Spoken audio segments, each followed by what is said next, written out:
Germany explained. Looking forward to dive into more of Germany and check this out. But before we do, I appreciate if you guys can hit that subscribe button. Let's get straight into this and see what we got.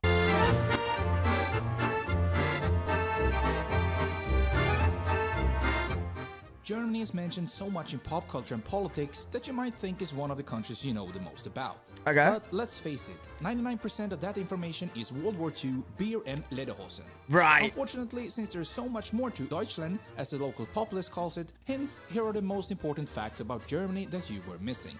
And in the spirit of the people inhabiting the country, we're going to do the explanation efficiently. Okay. Oh, this is going to be good. Germany is large, ranking Massive. 7th in Europe in terms of landmass at 386 kilometers squared. But even more so regarding the population, where it finds itself third on the continent with 83.2 million people. Yo, I ain't gonna lie, I actually didn't realize until recently how many people is actually in Germany. I thought it was a lot smaller than 83 million. Yeah, that surprised me, that did. Edged by second place Turkey. Okay. Yet Germany is the most populous European country if you exclude the two continents, spanning Turkey at 84 and Russia at 155 million people. There's a big drop-off after it on the old continent, with France and the UK having 67.8 and 67 million people respectively. Okay. Also, it's worth mentioning that our channel doesn't have anywhere near 67 million subscribers. So to help us with this very realistic goal, you should hit that subscribe button below. Yo, if every German subscribes, bro, we would both, to him and me, we'll both be on 84 million. Make sure you do subscribe. Map, Germany is 63rd in size and 19th when looking at numbers of citizens. Right. Located right in Central Europe, Germany has the second most borders of any country in Europe, after Russia, of course. How many borders? Boasting 9 neighbors, sharing its longest border with the Czech Republic at 817 kilometers, and Austria as a close second at 801 kilometers. Besides these two countries on the east and southeast, Germany also splits borders with Switzerland, France, Luxembourg, Belgium, the Netherlands, Denmark, and Poland. Yo! We actually covered quite a few of these neighbors in our videos already. And it's just got people everywhere, bro. It's surrounded. you find those links down at the description. At its south end, Germany starts at the foothill of the Alps and stretches to the North Sea at its northwest. This is beautiful, bro. This is beautiful. The mountains in the background here. Wow. They don't look real. And the Baltic Sea to the northeast. Okay. Part of the latter is even called the German Riviera, as it's the vacation region of the country, with a rare combination of old Gothic towns that also offers walks on sandy beaches. Although it might not look so on the map, but Germany has a coastline of 2,389 kilometers, which is actually more than Portugal, even though most of us associate this country with sunshine and blue horizons. Wait, yeah, does it get really hot in Germany? How hot does it get in Germany? Yet Germany had them beat up with the help of the indented coastline and quite a bit of small and not so small islands. Didn't we tell Germany has some surprises? Oh, Geographers look at that. still do like using Germany as a typical example of a common occurrences in typography, Right. which is the study of the forms and features of land surfaces. As going from the coastline downwards, south that is, please forgive us elementary school geography teachers of our past, we know that south is south and not downwards. Okay, the territory depicts a common theme from across the earth. Beaches turn into green fields sporadically colored with lakes, rivers and swamps, which in turn after many kilometers on the autobahn turn into hills separated by scenic valleys decorated with creeks and... Yo, look at this, bro. Look at this. Oh my, that is stunning. rivers. These hills start rising until they start creating lush green highlands before culminating with the status of mountains. On an organizational state level, Germany is a federal republic consisting of 16 states who hold a degree of sovereignty. Okay. Berlin, the capital and the largest city, and Hamburg, the second most populous city, are granted this. Wait. So is Germany more like America in terms of like states? You know how like states form America? Is that the same with Germany?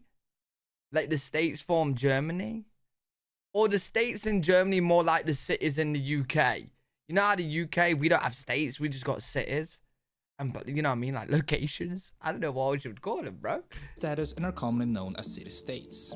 Alongside the free Hanseatic city of Bremen, which sounds like something from Game of Thrones, as the least populous state basically consists of 2 enclaves due to its history. Okay. While the largest and most well-known state is Bavaria, roughly the size of the Republic of Ireland at Also sounds like somewhere in Game of Thrones I ain't gonna like. 70,552 kilometers squared.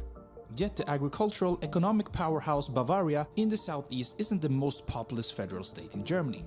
That title goes to the North Rhine-Westphalia with 17,922,570 people, Wow. which in terms of proper European countries would have put her over their western neighbors, the Netherlands, Wow. most densely populated country in the European Union, as we mentioned in our most successful video yet on the Not Holland. But the Germans' state to their east is even smaller in size, making it very compactly populated, seeing how 4 of Germany's 10 most populated cities are located in this state. Okay. Cologne, Düsseldorf, Dortmund and Essen, it's not hard to see why. While there are 6 federal states with no city larger than 280k, Berlin, the 5th most populous city in Europe and the capital of Germany, is primarily known as the culture center of the country and of the continent when it comes to electronic music and modern arts. Yeah, most of the time when I hear people go to Germany, they're going to Berlin. I don't really hear much else, but yeah.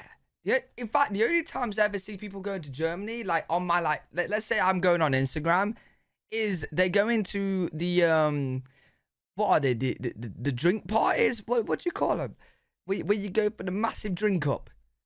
Oktoberfest. Boom. They go to Oktoberfest. Where's that? Is that in Berlin?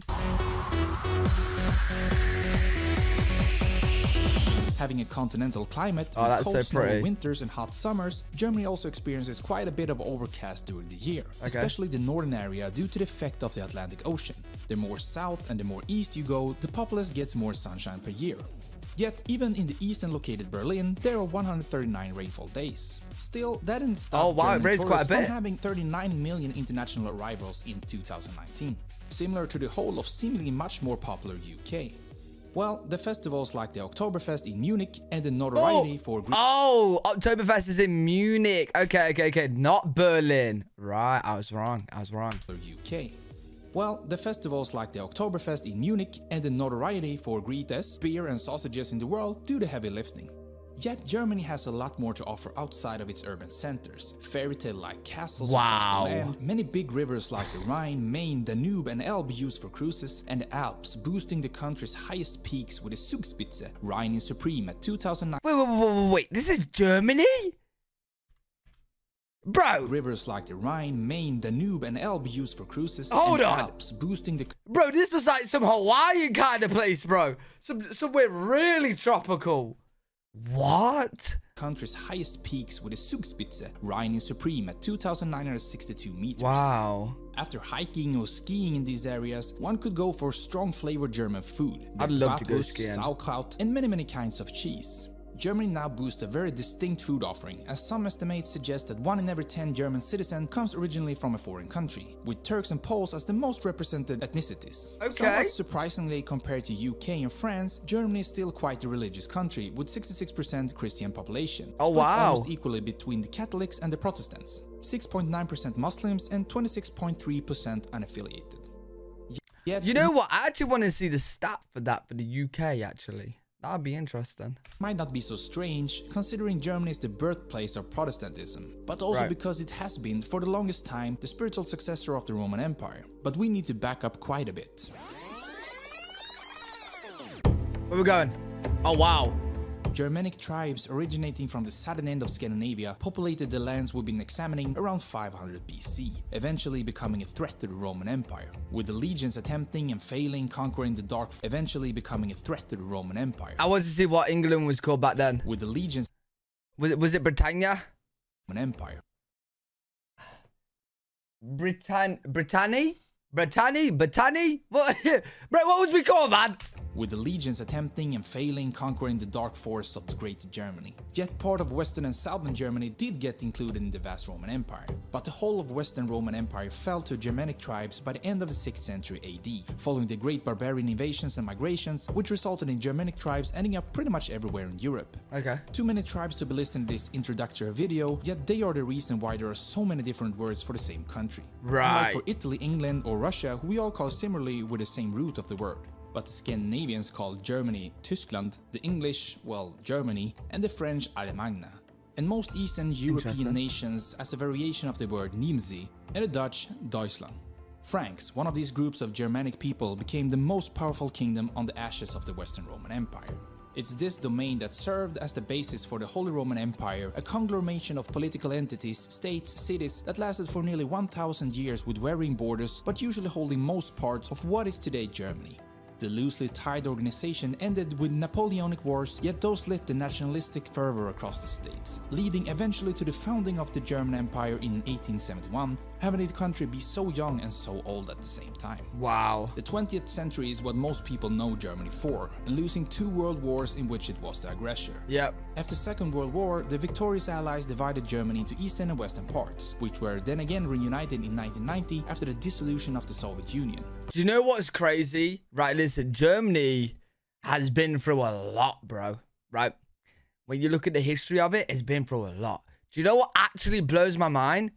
Is how well Germany has recovered from the world wars. Like, in a span of what? Like 60, 70 years? They have recovered and they have built, like, bro, it's actually mad. Because you would think that they would be struggling, right? After the world wars and that situation right there, and you'd think they're struggling. But they've actually done really, really, really well. Despite massive losses in the 20th century, Germany remains an industrial powerhouse of the world and a synonym for perfectly engineered, well, anything. Right. But especially cars. Bro, this is what I'm saying, man. Bro, you just said it right there. Like, these are all German companies. Like, what? Yo, like, these companies are massive, bro. One of the strongest economies of the world. Bro, look at this, man. Bro, if you show me this picture and I wasn't watching a Germany video, I would not say this is Germany. Bro, this is stunning. Didn't even get to mention Beethoven, Bach, Einstein, Martin Luther, Nietzsche, Karl Marx. I forget that Einstein's German. Bro, what a guy. I love that guy. I love that guy. But this was honestly an amazing video. Wait, let's see if there's any more. Really, really, really good video. I enjoyed that one a lot. I really hope that you guys enjoyed it too. Let me know what you guys think in the comment section. If you guys need to explain anything anymore, please do in the comments. If you guys did enjoy, make sure to leave a thumbs up, subscribe for more content. I'm live every single day on twitch.tv/L3WG. If you guys want to check me out over there, I'll see you all in the next one. Peace.